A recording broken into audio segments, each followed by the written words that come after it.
The grand ballroom of Buckingham Palace buzzed with quiet conversation as hundreds of dignitaries gathered for the annual Commonwealth reception. Crystal chandeliers cast warm light across silk gowns and military uniforms, while servers moved silently between guests carrying silver trays. Prince William stood near the ornate fireplace, his navy dress uniform perfectly pressed, hands clasped behind his back in the familiar royal stance he had perfected over decades. Catherine, the Princess of Wales, glided through the crowd 20 feet away, her emerald green gown flowing gracefully as she spoke with the Prime Minister of New Zealand. Her smile was radiant, practiced, and entirely appropriate for the occasion. Yet William noticed something others missed: the slight tension around her eyes, the way her left hand trembled almost imperceptibly as she reached for her champagne glass. They had been married for over a decade, but royal protocol demanded they maintain professional distance during such formal events. No casual touches, no whispered conversations, no displays of the intimate partnership that sustained them through countless challenges. Tonight was no different, or so it seemed to the watching world. The evening represented everything there. Lives had become duty, tradition, and the weight of centuries pressing down on their shoulders. William had grown up knowing this world, but Catherine had learned to navigate it through trial and error, transforming from a university student into one of the most photographed women on earth. The journey had taken its toll on both of them, in ways the public could never fully understand. As the reception continued, William found himself thinking about their early days together at St. Andrews University. Back then, they could walk hand in hand across campus, share meals in the cafeteria, and simply be two young people falling in love. The memories felt like glimpses of another lifetime, beautiful but increasingly distant as the years accumulated. Royal responsibilities, public scrutiny, and the endless demands of their positions. Catherine excused herself from her conversation and moved toward the ladies' powder room, her path taking her past William's position. For just a moment, their eyes met across the crowded room. In that brief exchange, he saw something that made his chest tighten with concern. Behind her composed exterior, behind the perfect smile and graceful demeanor, she was struggling tonight in a way that went beyond the usual pressures of royal life. The ambassador of Canada approached William, eager to discuss upcoming trade relations, and protocol demanded his full attention. Yet part of his mind remained focused on Catherine, wondering what had caused the shadow he had glimpsed in her expression. They had learned to communicate in subtle ways during public events. A raised eyebrow, a slight nod, the angle of a smile, but tonight felt different.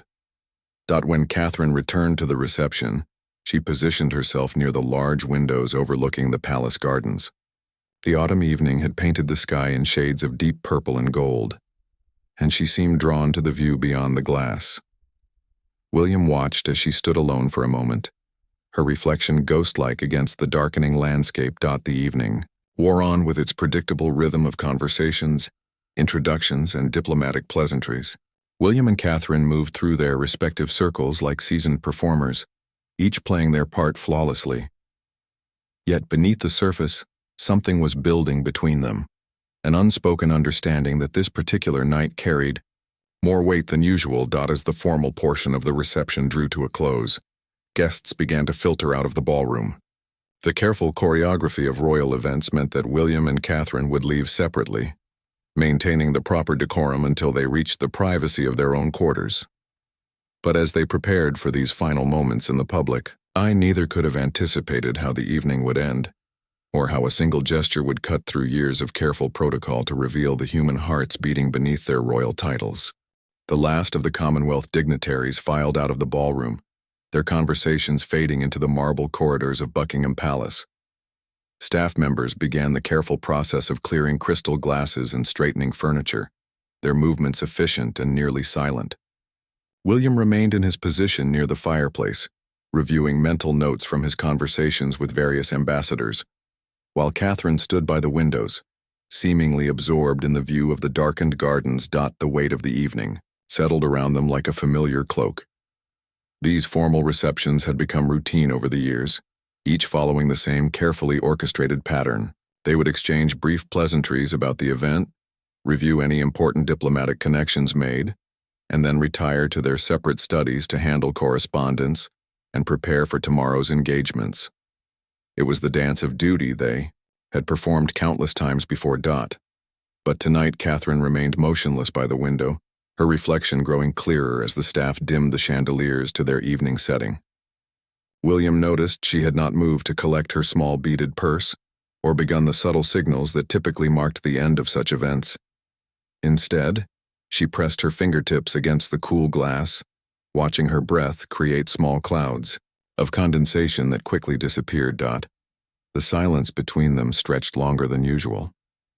In the early years of their marriage, they would have rushed to debrief about amusing conversations or particularly challenging diplomatic moments. They would have shared quiet laughter about the ambassador of Fiji's elaborate stories or the way the Prime Minister of Barbados had confused them with William's brother and his wife. But those spontaneous moments of connection had gradually given way to more structured interactions. Filtered through the lens of royal propriety. William approached slowly, his dress shoes silent on the Persian carpet.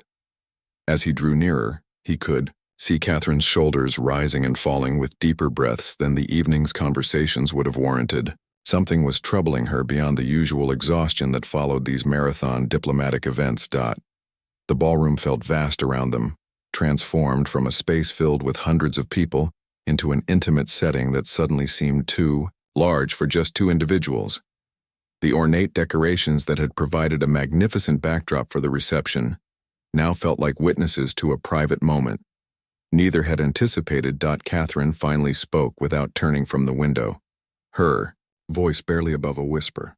She mentioned receiving a phone call earlier that day from her sister Pippa, sharing news about a mutual friend from their university days who was facing a serious illness. The friend had specifically asked about Catherine, remembering their carefree times together before royal life changed everything. The conversation had stirred up feelings Catherine thought she had successfully compartmentalized years ago.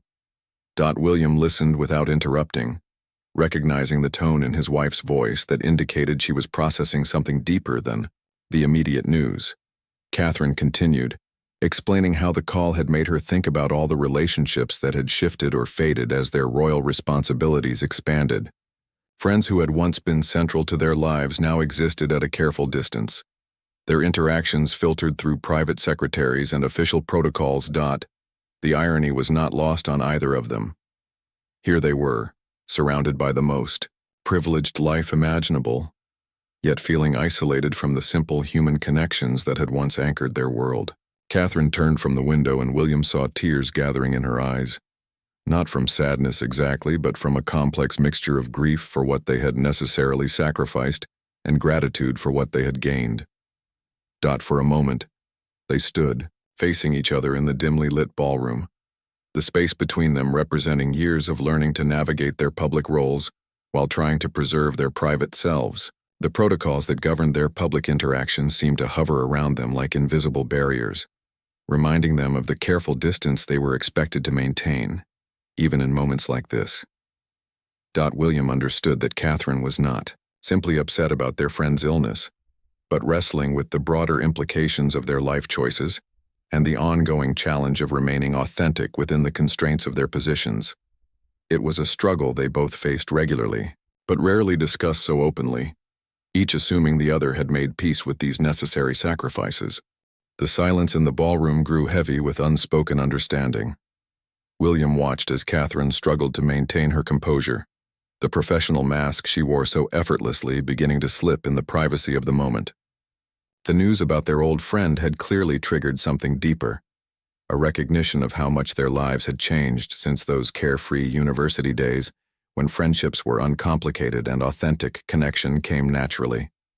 Catherine moved away from the window, her emerald gown rustling softly as she walked toward one of the gilded chairs that had been arranged for elderly guests during the reception. She did not sit, but instead rested her hand on the chair's ornate back, using it as an anchor while she found the words to express what was troubling her so deeply. She began to speak about the weight of always being watched, analyzed, and judged by people who knew nothing about their real selves. Every public appearance was dissected by media outlets and royal commentators, every gesture interpreted as having deeper meaning, every expression photographed and scrutinized for signs of marital tension, health concerns, or political implications. The constant surveillance had gradually changed how they moved through the world. Even in private moments, William recognized the exhaustion in his wife's voice.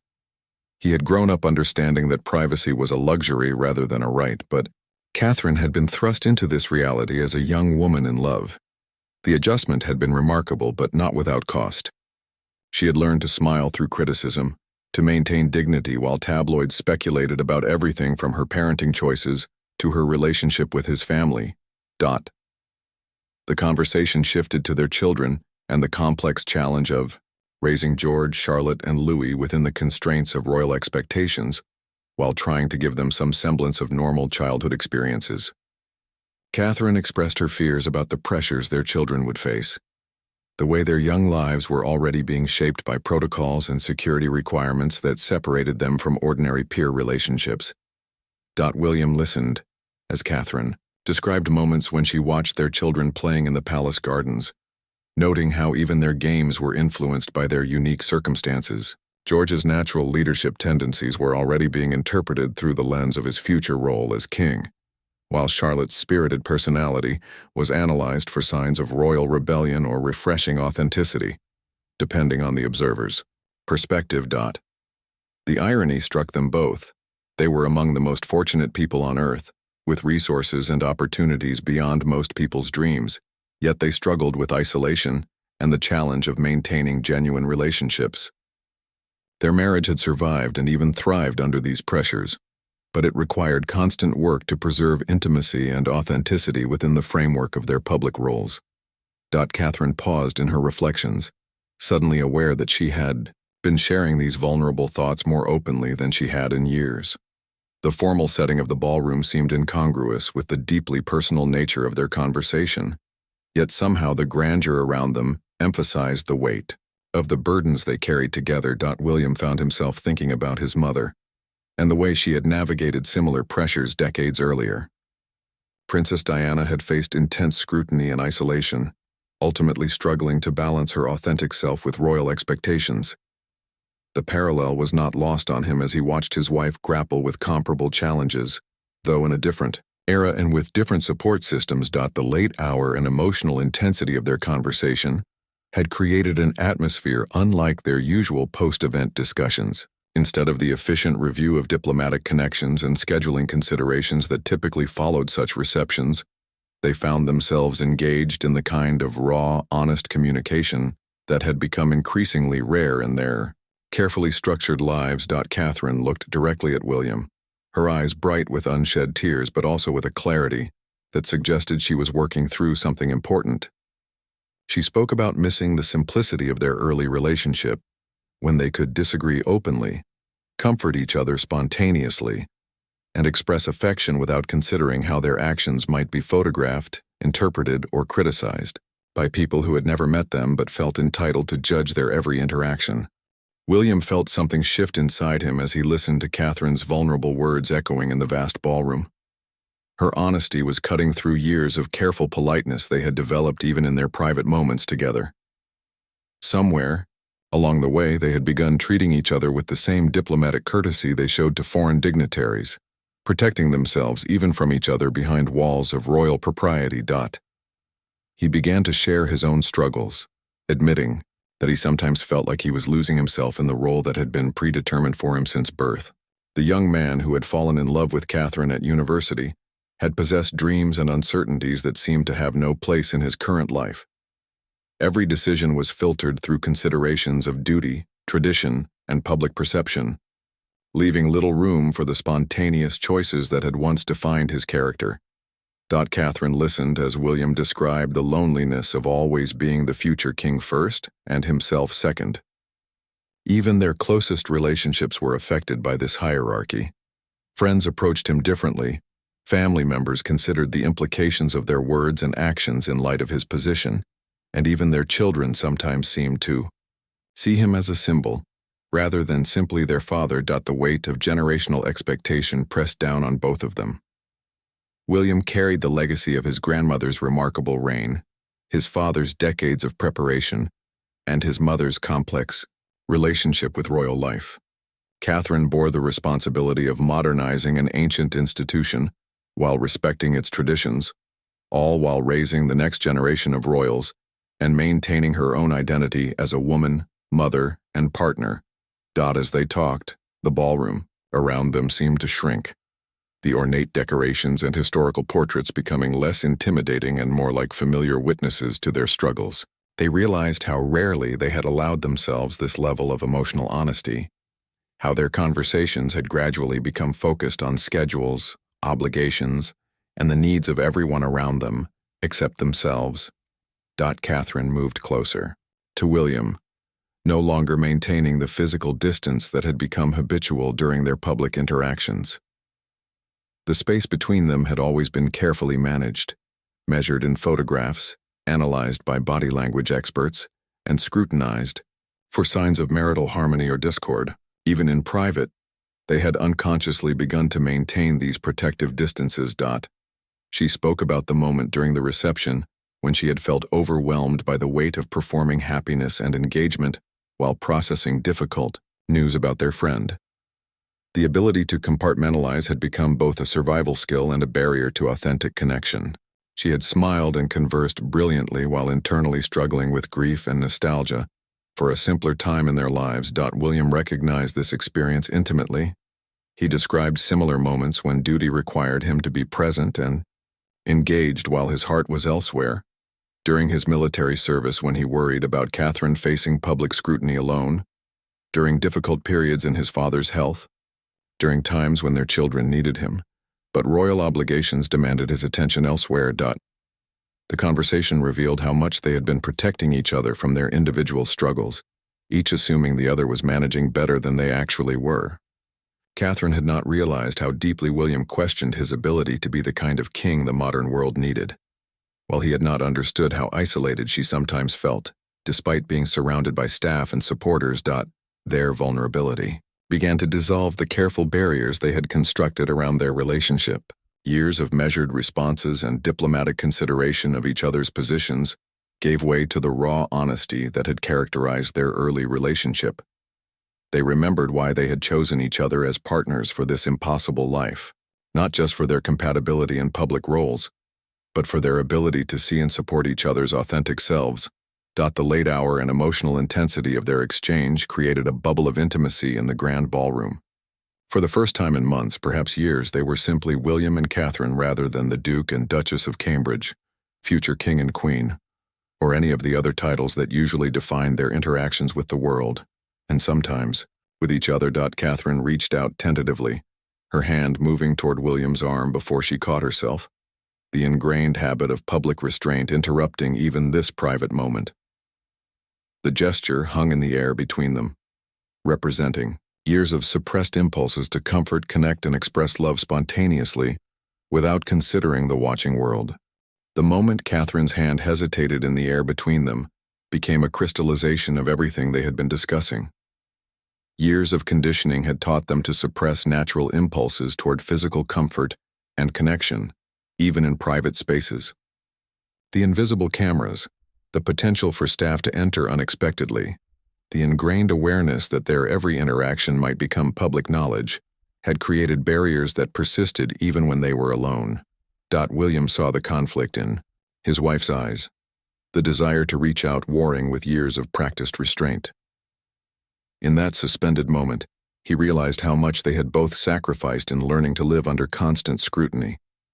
The spontaneous touches that had characterized their university relationship, the unconscious ways they had once comforted and supported each other, had gradually been replaced by careful consideration of appearances and protocols. Something fundamental shifted in William's understanding as he watched Catherine struggle with this simple gesture.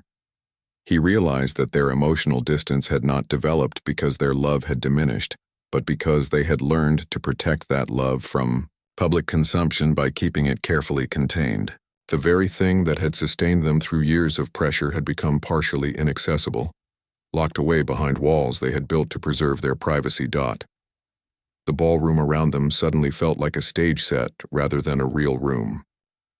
All beautiful surfaces and perfect arrangements designed to create an impression, rather than facilitate genuine human interaction. The grandeur that had once inspired them now seemed to emphasize their isolation, the ornate decorations serving as reminders of the weight of history and expectation that shaped their every move. Catherine let her hand drop to her side, but her eyes remained fixed on William's face. She spoke quietly about the moments when she most missed their old life, not the specific circumstances, but the ease with which they had once navigated emotional intimacy. She remembered being able to cry in front of him without worrying about whether her tears might be interpreted as signs of marital trouble or personal instability if witnessed by others. William found himself thinking about his mother again, remembering photographs of her looking isolated despite being surrounded by crowds, her smile bright but her eyes often distant. He had promised himself that his marriage would be different, that he and Catherine would find ways to preserve their authentic connection despite the pressures they faced. Yet somehow, without realizing it, they had begun to mirror the same patterns of careful distance that had characterized his parents' relationship. The recognition was both painful and liberating. Catherine expressed relief at finally acknowledging what they had both been feeling, but had been afraid to voice, that their relationship had become somewhat formal even in private, that they had been treating each other like beloved colleagues, rather than intimate partners. The admission felt dangerous but necessary.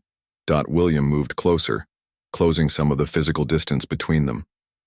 As he did, he realized how rarely they stood this close without a specific purpose, without posing for photographs, without preparing for public appearances, without the structured intimacy of scheduled private time together.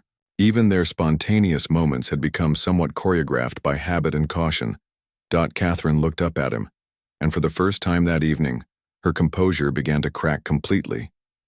The combination of worry about their friend, exhaustion from the evening's diplomatic demands, and the emotional weight of their conversation finally overwhelmed the self-control she had maintained throughout the reception. A single tear escaped and began to track slowly down her cheek, carrying with it all the complicated emotions she had been holding back.